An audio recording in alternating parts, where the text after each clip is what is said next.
terceiro ano. Vamos dar continuidade aí à nossa matéria, né, de economias emergentes, tá? Hoje eu vou trabalhar China e Índia, depois a gente vai trabalhar outros países, tá? China e Índia que faz parte aí do BRICS, né? Brasil, Rússia, Índia, China e África do Sul, tá? Lembra que a gente falou também do MIST, né? Que é México, Indonésia, Coreia do Sul e Turquia, né? A gente falou também um pouco sobre isso.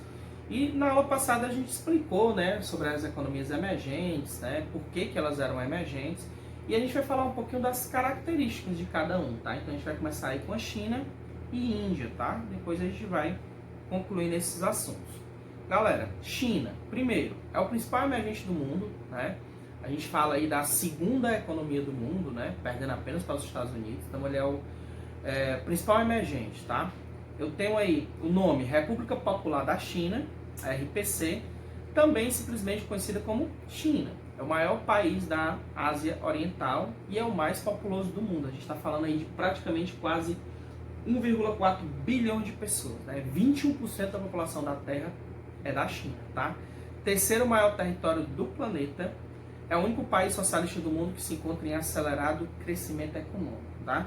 Uma característica aí da China, pessoal, é que ela é socialista. Ela tem um lado socialista e ela tem um lado capitalista. É o que a gente chama de socialismo com características de mercado. A gente vai entender por quê, tá? Ela é socialista, né?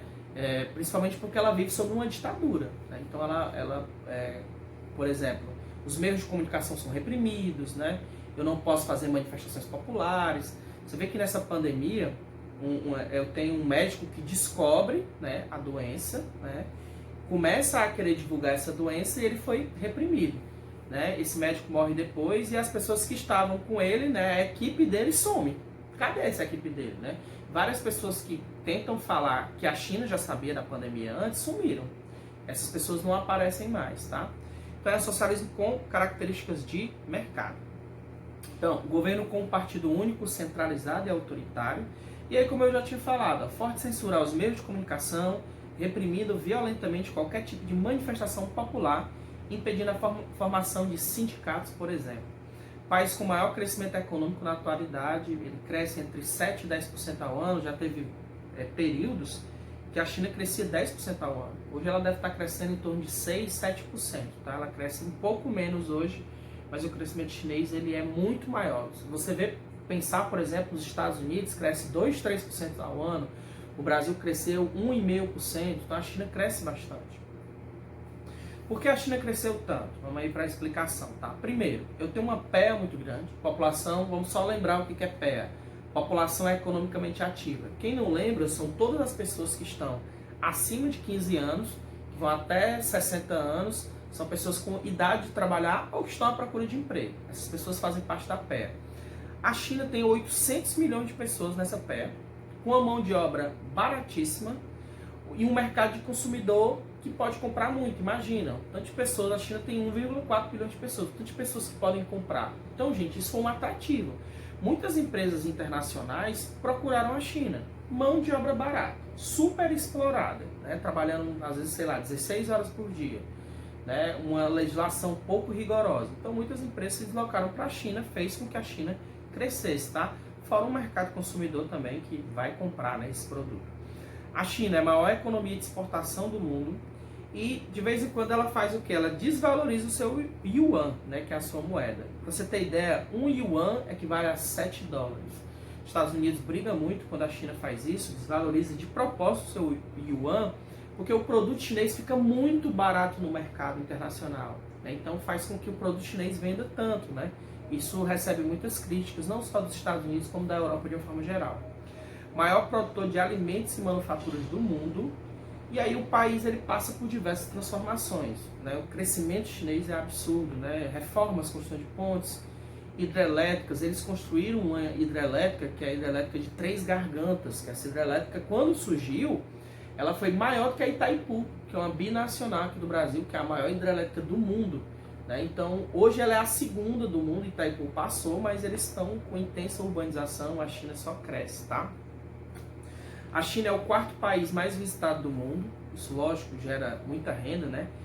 Estipula-se que ele possa ultrapassar os Estados Unidos até 2050. Há uma guerra muito grande, né? De vez em quando os Estados Unidos taxam produtos chineses para o produto chinês chegar mais caro, a China faz o mesmo. Há uma guerra econômica muito grande, isso é a atualidade, né? E principalmente agora, né? A gente tem uma guerra que não é só econômica, né? Mas de vez em quando os Estados Unidos culpam a China dessa pandemia, né? O que é normal essa culpa, né? A China já sabia, né? Tinha como controlar e não controlou, né? E aí eu tenho alguns exemplos, tá, pessoal, de locais que são visitados. Muralha da China, Templo do Céu, Cidade Proibida, né? Então a China tem vários lugares onde eu posso visitar. E aí, como é que começa essas transformações econômicas chinesas, tá? No livro de vocês, pessoal, eu tenho na página 143, ele começa a falar dessas transformações econômicas. Primeiro, a China comunista, né? A China socialista, uma China muito fechada para o mercado externo. E aí, aos poucos, essa China começa a abrir. Por isso que a gente chama de socialismo de mercado. A China começa a pensar, poxa, se eu não abro o meu mercado para as empresas internacionais, eu vou ficar para trás. E aí a China começa a ter algumas ideias. Primeira tentativa é com o presidente, que era um ditador, que é o Mao Tse-tung, tá? O Mao Tse-tung, ele cria aí, entre 1957 e 61, que é o grande salto para frente, foi a primeira ideia, tá? Qual era a ideia? Era transformar a China de um país agrário para um país altamente industrial, investindo em indústria de base, bélica e em obras de infraestrutura. Então a ideia era movimentar a China, fazer com que a China avançasse. Agora, eles queriam que a China avançasse com um modelo socialista. Galera, não foi suficiente. Primeiro, a China tinha uma parceria muito forte nesse período com a União Soviética, o RSS, União das Repúblicas Socialistas Soviéticas. E aí, o nível de produtividade chinesa foi baixíssimo com esse plano, grande salto para frente. Houve uma baixa qualidade dos produtos, uma intensa burocratização, falta de competitividade no mercado, alta concentração de investimentos no setor armamentista. O que acontece? Em vez da China pegar toda essa ideia do grande salto e investir realmente nas indústrias de base, investir no país, fazer o país crescer, o que eles investiram? Em indústria bélica, indústria de armas. O que a União Soviética não gostou na época desse investimento. E aí, pessoal, faltou alimento para as pessoas. Esse programa radical e altamente utópico fez com que foi um salto para trás, na verdade. Porque a produção foi tão mínima que teve dezenas de milhares de chineses que morreram de fome nessa época e de depressão, porque não tinha alimento suficiente. Então, esse grande salto para frente, na verdade, foi um grande salto para trás. Então, essa primeira ideia de transformação econômica na China não deu certo. Aí sim, a partir essa transformação que eu chamo de 4 modernizações, aí sim, eu já começo a melhorar a economia chinesa. A partir da década de 70, a estagnação econômica chinesa foi superada somente com as reformas estruturais implantadas no campo em 78, quando Deng Xiaoping, né, que foi o próximo presidente depois da morte de Mao Tse-tung, assume esse presidente, né, e ele faz reformas conhecidas como 4 modernizações. Qual era o objetivo? Atrair empresas estrangeiras, promovendo reforma no setor agrícola, industrial, tecnológico e militar. Aqui já começa a dar certo. Ele começa a estimular empresas de fora para vir para a China. Claro, veja bem, mais uma vez, a China tinha um mercado consumidor altíssimo, a China tinha uma população enorme, né, eu estou falando da maior população do mundo, com a mão de obra baratíssima. As empresas, claro, queriam ir para a China, tá? E aí eu tenho, né, essas medidas estimularam, ampliou o potencial de mercado consumidor, como eu falei, aumentou a produtividade das empresas, elevou a competitividade do setor produtivo, melhorou a qualidade dos produtos, além de reduzir os seus preços, que é o que a China faz bastante. Você vê que o produto chinês é muito barato. Então, essas quatro modernizações realmente começam a mudar um pouco o parâmetro chinês. Mas a grande mudança é quando eu chego nas ZEEs, que são chamadas de Zonas Econômicas Especiais. Galera, as ZEEs realmente é uma mudança radical. Eu estou falando aí, ainda continuo falando, pessoal, da página 143 do livro. Então eu tenho aí, década de 70 para 80, eu tenho a criação das ZEEs. Conjunto de medidas de liberação da economia, tomadas com o intuito de atrair entrada de capitais e tecnologias estrangeiras, assim como promoveu a abertura de importantes cidades portuárias aos investimentos externos. Aqui eu mostro em amarelo quais são as ZEEs, né? Eu tenho Pequim, né, que é a cidade principal, eu tenho entre outras aí, tá? Então eu tenho essas zonas econômicas especiais foi a grande abertura chinesa ao mercado externo. E aí o que eu tenho? Por que a ZIA atraiu tantas empresas? Por que a ZIA mudou tanto a China? Tá? Primeiro, tá, gente? Isenção de impostos com a legislação mais flexível. Por exemplo, as empresas vinham de fora e elas ficavam isentas de pagar impostos para o governo. É uma das coisas que Maracanaú faz. Por que Maracanaú, aqui no estado do Ceará, tem tantas empresas? Porque ela isenta os locais onde as indústrias vão ser instaladas. Então, isso é uma das coisas, tá? E aí eu tenho ela acabou sendo um grande alvo para as empresas, sobretudo do Japão e dos Estados Unidos. Mais uma vez, tá, gente? Grande quantidade de mão de obra qualificada e de baixo custo, porque a China investe em educação. Então, essa mão de obra é qualificada com custo baixo. Quem é que não quer, né? Não gastar muito dinheiro, tá? Abundância de recursos minerais que eu tinha nesses locais das IES, moderna infraestrutura de portos, ferrovias e rodovias, né? Como eu disse, a China vem sempre progredindo, desoneração dos custos de produção por meio de facilidades fiscais e tributáveis, além de incentivos ao setor exportador. Ou seja, diminuição de impostos, porque a ideia era que essas empresas viessem para a China para poder produzir na China, mas elas terem lucro. E para a China ficava o quê? O emprego e a tecnologia que acabou avançando. Legislação ambiental um pouco rígida, isso é importante também. Tem muitas empresas, pessoal, para elas serem instaladas em países desenvolvidos, elas passam por uma série de coisas muito rigorosas para poder ser instalada, né? Eu tenho várias coisas que eu tenho que cumprir para poder instalar a minha indústria. Quando eu tenho um país onde a legislação ambiental é pouco rígida, eu já passo, né? Não preciso estar gastando tanto dinheiro para poder instalar a minha indústria. E aí eu tenho, né? Algumas desigualdades regionais. Né? Eu coloco aí China desigualdade porque é um país realmente desigual. Eu tenho prosperidade nas áreas das IS, contrasta com a estagnação econômica e a pobreza das províncias do interior do país. Então, enquanto as áreas onde eu tenho as zonas econômicas especiais, que eu vou detalhar melhor para vocês na aula lá no Meet, tá? Quais são essas zonas? E eu tenho, pessoal, um contraste, porque as áreas do interior ainda são muito pobres, tá? Então, isso é um grande problema. Outro grande problema é que a China, apesar de ser o segundo país mais rico do mundo, pessoal, ele tem 11% da sua população abaixo da linha da pobreza. Já explicamos o que é isso, né? Que é aquelas pessoas que vivem com 1,90 dólares por dia. Então essas pessoas, elas ainda são muito pobres. Eu tenho 157 milhões de pessoas na China que vivem sob uma condição de vida muito pobre, apesar de ser um país muito rico. Ou seja, há uma desigualdade social muito grande.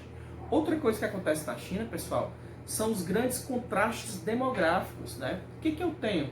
Eu tenho locais, como são as faixas do leste, né? Onde eu tenho 600 habitantes por quilômetro quadrado, e eu tenho áreas que são agrárias que praticamente não tem pessoas, né? São pessoas que vivem em locais agrários, né? Que não tem tanto investimento, e essas pessoas elas acabam vivendo com o mínimo, né? Então eu tenho aí um contraste demográfico. Esse contraste demográfico eu não encontro só na China, né, pessoal? Você encontra, por exemplo, um país como o Brasil, entre outros. Porque eu tenho aqui no Brasil a mesma coisa. As zonas litorâneas são as mais procuradas, né? Há um contraste, um crescimento econômico e social muito grande, né? Eu coloquei aí, tá? Ó, a renda per capita da população das áreas costeiras desenvolvidas chega a ser 5 vezes maior do que das províncias do interior. Então, há uma desigualdade social muito grande dentro da China. Controle de natalidade chinês, tá, pessoal? Isso aqui é importante que a gente saiba. Na década de 70, o governo chinês ele cria uma política do filho único. O que era isso? Era um filho na zona urbana e 2 filhos na zona rural. Somente, ele não podia ter mais do que isso de filho. Era uma forma de controlar a natalidade. Se a gente for lembrar lá das teorias demográficas do segundo ano, essa teoria aqui é a teoria neomalthusiana, que é quando o Estado ele se mete, né, na criação dos filhos, quando o Estado decide quantos filhos a pessoa pode ter. É uma teoria muito fria, tá? Houve uma queda na natalidade com isso, né? Você viu, de 2,7 de 1970 para 0,4 em 2013. E em 2015, a China libera a política do filho único de novo. As pessoas já podem ter mais de um filho na zona urbana, tá certo? Por quê? Porque a população começa a envelhecer. Então a China começa a dar essa liberação, tá? Há uma exploração dos trabalhadores, porque muitos vivem com valor baixíssimo, né? Eu coloquei aí, ó, empresas como a Apple, é uma das empresas que explora os trabalhadores chineses, essa empresa americana. E aí tem aí uma informação aí importante, ó, os trabalhadores dessa empresa, muitos deles menores, são obrigados a trabalhar 6 dias por semana, em turno de 12 horas, muitas vezes sem direito a descanso ou pausas para as refeições. Para esse trabalho é dada uma remuneração monetária de 318 dólares por mês, equivalente a 10,5 horas de trabalho por dia. E a maioria das horas extras fica por pagar. Ou seja, há uma exploração do trabalhador. A China, pessoal, ela cresceu muito no lombo do trabalhador, explorando o seu trabalhador, pagando um valor mínimo para o trabalhador e desenvolvendo o seu país. Crescimento econômico e problemas ambientais. A China, pessoal, ela pensou em crescer economicamente, não pensou no meio ambiente. 84% da matriz energética chinesa é de combustíveis fósseis, carvão e o petróleo, principalmente o carvão mineral. Eles usam demais o carvão mineral, altamente poluente, né? Principalmente nas usinas termoelétricas. A solução, qual é a solução? Substituir 46% do carvão usado por energias limpas até 2030. Acho pouco provável, mas a China vem tentando desenvolver. Existem áreas chinesas, pessoal, que eles não se usa praticamente mais o petróleo. Existem locais na China que o cara pode ter um carro movido a gasolina, pode, mas ele paga muito mais alto para comprar esse carro. Então, geralmente, eles liberam carros que são movidos a hidrogênio ou carros movidos a energia solar e elétrica, principalmente a elétrica. O imposto é menor para eu comprar esse carro. Para fazer o quê? Para diminuir esse nível de poluição na China, tá? Mas ainda assim, é a pior poluição do lado do planeta, 20 vezes acima do permitido. Apesar disso, né, com essa pandemia, houve uma redução da poluição. Isso foi, eu acredito que será a única coisa boa, né? O grande desafio da China será manter o elevado crescimento econômico, né, por meio de políticas ambientais com uso de energias limpas. E aí, como eu falei para vocês, a usina de Três Gargantas, que é uma usina hidrelétrica na China, é a segunda maior do mundo. Quando foi criada, ela era maior do que Itaipu. Então são alguns problemas que a China passa, tá? E aí vamos lá para a Índia, tá, pessoal? Algumas características indianas, tá? Terceiro país mais extenso da Ásia, ficando atrás da Rússia e China. Segundo mais populoso do mundo, aí só perde para a China, tá? Representa atualmente cerca de 15% dos habitantes de todo o planeta. Então, se juntar a China e Índia, é muita gente, tá? País dos bebês, crescem mais ou menos 30 mil por dia. Nascem, né? Desculpa, mais ou menos 30 mil pessoas por dia na Índia. E a Índia deve ultrapassar a China na sua quantidade de população. A população indiana é composta mais por homens, porque é uma sociedade que valoriza mais o sexo masculino. Então, há muitos casos de abortos quando são meninas. É um caso muito alto de aborto na Índia, tá? Cerca de 34% dos indianos são analfabetos. Eu tenho aí cidade de Nova Delhi, com mais de 20 milhões de habitantes, é uma metrópole típica de um país subdesenvolvido. Aí eu mostro imagens de Nova Delhi, tá? Pessoal, só para você ter ideia o que é Nova Delhi, eu tenho a maior cidade aqui do Brasil, é São Paulo, né? São Paulo, cidade dentro do estado de São Paulo. O estado todo de São Paulo tem 46 milhões de pessoas, e só a cidade de São Paulo são 12, quase 13 milhões de pessoas. Eu estou falando de uma cidade aqui com mais de 20 milhões de habitantes. Mesmo com uma das economias que mais cresceram nas últimas décadas, eu tenho 21% da população abaixo da linha da pobreza, que vive com menos de 1,90 dólares por dia. 275 milhões de pessoas. É mais do que a população do Brasil vive abaixo da linha da pobreza. Porque o Brasil tem 207 milhões, mais ou menos que nós temos hoje, entre 207 e 210 milhões de pessoas. Elevados índices de subnutrição, elevados índices de fome, né, e precárias condições de vida os indianos vivem, tá? Os hindus são mais de 70% da população, então eles praticam a religião que é o hinduísmo. Essa religião é politeísta, ela acredita em vários deuses, tá? Então é a religião principal.